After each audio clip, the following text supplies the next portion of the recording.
Hello friends, இன்னைக்கு நான் உங்களுக்கு ரொம்பவுமே விசேஷமான ஒரு கோவிலை பற்றி தான் சொல்ல போகிறேன். இந்த கோவில் எங்கேயோ இல்லைங்க, நம்ம இந்தியாவில் ஆந்திர பிரதேஷில் விசாகப்பட்டினம்ங்கிற இடத்துல தான் பீச் ரோடுக்கு ரொம்பவுமே சமீபத்தில் இருக்குது. ஸோ நம்ம இன்னைக்கு பேச போகிறது கனக மகாலட்சுமி அம்மன் கோவிலை பற்றி தான்.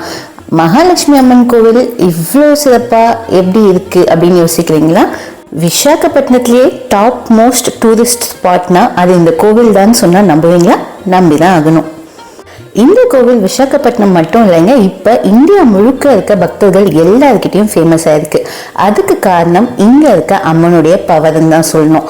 அண்ட் இந்த கோவிலோட சிறப்பம்சங்கள் என்னன்னு பார்த்தீங்கன்னா, இந்த கோவிலுக்கு கோபுரமே கிடையாது. அதுவும் இல்லாமல் கர்ப்ப கிரகமான மூலஸ்தானத்தில் அம்மன் இருக்க இடத்துல அம்மனுக்கு மேற்கூரையே இல்லாம தான் இருக்காங்க. அதுவும் இல்லாமல் இந்த அம்மனுக்கு ஒரு கை மட்டும்தான் இருக்கு, அதாவது ரைட் ஹேண்ட் மட்டும்தான் இருக்கு, வலது கரம் மட்டும்தான் இருக்கு, இடது கரத்தை நம்ம பார்க்க முடியாது. ஸோ இப்படி ஒரு ஸ்வரூபத்தில் லக்ஷ்மி தேவியை உலகத்திலேயே வேற எங்கேயுமே நம்ம தரிசிக்க முடியாது. இவ்வளவு டிஃப்ரெண்ட்டாக ஒரு கோவில் இருக்குங்கிறத பற்றி முன்னாடி எப்பயாவது கேள்விப்பட்டிருக்கீங்களா? உங்களுக்கு இந்த கோவிலை பற்றி தெரிஞ்சிருந்தா மறக்காம கமெண்ட் செக்ஷனில் சொல்லுங்க. இல்லை இதுதான் ஃபர்ஸ்ட் டைம் கேட்குறீங்க அப்படின்னா மறக்காம நம்ம சேனலுக்கு சப்ஸ்கிரைப் பண்ணிக்கோங்க. இந்த கோவிலோட ஸ்தல புராணத்தையும் இந்த அம்மனுடைய சிறப்புகளையும் அம்மனுக்கு ஏன் ஒரு கை மட்டும்தான் இருக்குங்கிற விஷயங்களையும் இப்ப பார்க்கலாமா?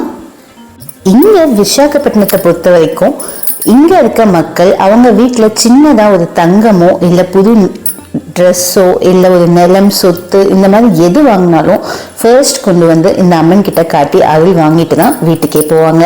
ஸோ அந்த அளவுக்கு இந்த அம்மனை வந்து அவங்க வீட்டில் ஒரு மகளா இல்லை அவங்க வீட்டில் ஒரு அம்மாவா அதான் கன்சிடர் பண்ணுறாங்க. இங்க இருக்க மக்கள் இந்த கோவிலுடைய ஸ்தல புராணத்தை எப்படி சொல்றாங்கன்னு பார்த்தீங்கன்னா, 1912 அந்த வருஷத்துல இந்த இடத்த ஆட்சி பண்ண ராஜாக்களுடைய மாளிகைக்கு சமீபத்துல ஒரு கிணறு இருந்ததான்.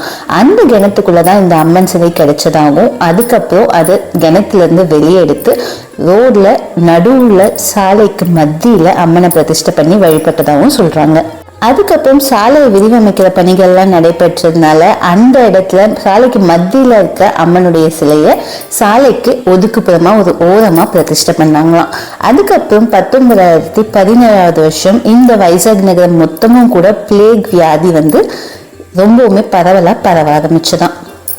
நிறைய மக்கள் இந்த பிளேக் வியாதினால இறக்க ஆரம்பிச்சிட்டாங்க. அப்போ மக்கள் யோசிச்சாங்களாம், ஒருவேளை அம்மனோட சிலையை இந்த இடத்துல இருந்து நம்ம மாற்றி அமைச்சதுனால தான் இதெல்லாம் நடக்குதுன்னு சொல்லி திருப்பி பழையபடி அம்மனுடைய சிலையை சாலைக்கு மத்தியில பிரதிஷ்டை பண்ணாங்க. அதுக்கப்புறம் சடனா இந்த பிளேக் வியாதி பரவல்ங்கிறது சுத்தமாவே நின்றுச்சான். அப்போல இருந்துதான் பக்தர்கள் அம்மன் மேல தீரா நம்பிக்கை உருவாக்க காரணமா இருந்ததுன்னு சொல்றாங்க. இந்த விஷயம் பக்கத்து கிராமம் சொல்லி மொத்தமா பரவ ஆரம்பிச்சது. ஸோ ஆந்திர பிரதேஷ்ல இருந்து பல இடங்கள்ல இருந்து மக்கள் வந்து அம்மனை வழிபட ஆரம்பிச்சாங்க. சாலைக்கு மத்தியில சின்னதா ஒரு சிலையா ஆரம்பிச்சு இப்போ ஒரு தேவஸ்தானமா உருவெடுத்திருக்கு இந்த கோவில்னா அந்த அம்மன் மேல எவ்வளவு தீரா நம்பிக்கை பக்தர்களுக்கு இருக்குன்னு தான் நம்ம யோசிக்கணும்.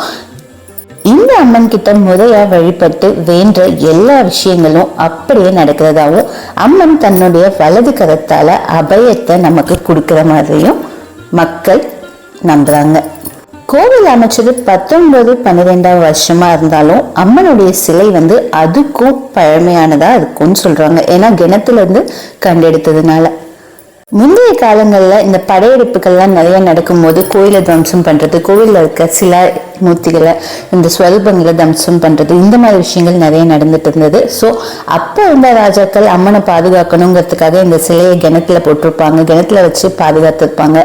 அந்த அம்மன் தான் நமக்கு லேட்டஸ்ட் ஸ்டேஜஸ்ல இந்த வருஷத்துல கிடைச்சு நம்ம பிரதிஷ்டை பண்ணி இப்போ வழிபட்டுட்டு வரோம்னு நினைக்கிறேன். அப்போ அம்மன் சிலையை கிணத்துல பதுக்கும் போதோ இல்லை தூக்கி போடும்போதோ கை உடைஞ்சிருக்கலாம். அதனாலதான் அம்மனுக்கு இப்போ ஒரே கை இருக்கிறதா சிலர் நம்புறாங்க. அதுவும் இல்லாம ஒரு சிலர் அம்மனோட ஒரு கை இருக்கிறதுக்கு காரணம் இன்னொரு கதையும் சொல்றாங்க. 1912 வருஷத்துக்கு முன்னாடி அம்மனை வெளியே எடுக்கிறதுக்கு முன்னாடி அந்த கிணத்துல இருந்து அம்மன் குரல் கொடுத்ததாகவும், அப்போ அந்த வழியா போயிட்டு இருந்த காசி யாத்திரைக்கு போயிட்டு இருந்த ஒருத்தர் அதை கவனிச்சு என்னம்மான்னு கேட்டப்போ, என்ன இந்த கிணத்துல இருந்து வெளியே எடுத்து எனக்கு இங்க ஒரு கோவில வந்து நீ நியமிக்கணும்னு அம்மன் சொன்னதாகவும் சொல்றாங்க. ஸோ காசி யாத்திரைக்கு போயிட்டு இருந்த அந்த பக்தர், அம்மா சிவனுடைய தரிசனத்துக்கு எனக்கு டைம் ஆயிடும். ஸோ நான் என்னுடைய காசி யாத்திரையை முடிச்சுட்டு வந்து நான் உன்னை வெளியே எடுத்து கோவில் அமைக்கிறேன்னு சொன்னாராம். ஸோ அம்மனுக்கு கோவம் வந்துச்சு. அம்மனை வெளியே எடுத்து பிரதிஷ்டை பண்றதுக்கு முன்னாடி அம்மன் ரொம்ப உக்கிரமா இருந்ததா சொல்றாங்க. ஸோ அம்மனுக்கு கோவம் வந்த உடனே சூலாயுதத்தை கொண்டு அந்த பக்தனை வதம் பண்ண நினைச்சாங்களாம். நினைச்ச மாத்திரத்துல அந்த பக்தன் பரமேஸ்வரா என்னை காப்பாத்துன்னு சொல்லி கத்துனதாகவும், அப்ப பரமசிவன் அம்மனுடைய ஒரு கையை, அதாவது இடது கையை துண்டிச்சதாகவும், அதுக்கப்புறம் தான் அம்மன் சாந்த ஸ்வரூபிணியா மாறி இந்த இடத்துல அமைஞ்சு நம்ம எல்லாருக்கும் வரங்களை அள்ளி தரதாகவும் சொல்றாங்க. ஒரே கோவிலுக்கு 2 விதமான ஸ்தல புராணத்தை இந்த கோவில நம்ம பார்க்க முடியும். அம்மனுடைய சிலையை வெளியெடுக்கும் போது சிலையோட வெளியெடுத்த காப்பர் இன்ஸ்கிரிப்ஷன்ஸ்லாம் நிறைய இருந்தது. ஆனா எதுலையுமே அம்மன் எந்த காலத்தை சேர்ந்த சிலை அப்படிங்கிறது தெரியவே இல்லை. இந்த கோவில்ல அம்மனுடைய சிலையை தொட்டு நம்ம எல்லாருமே நம்மளுடைய பூஜைகளையும் அர்ச்சனைகளையும் சமர்ப்பிச்சுக்கலாம். பூஜாரின்னு சொல்லி பிரத்யேகமா இந்த கோவில்ல யாருமே கிடையாது.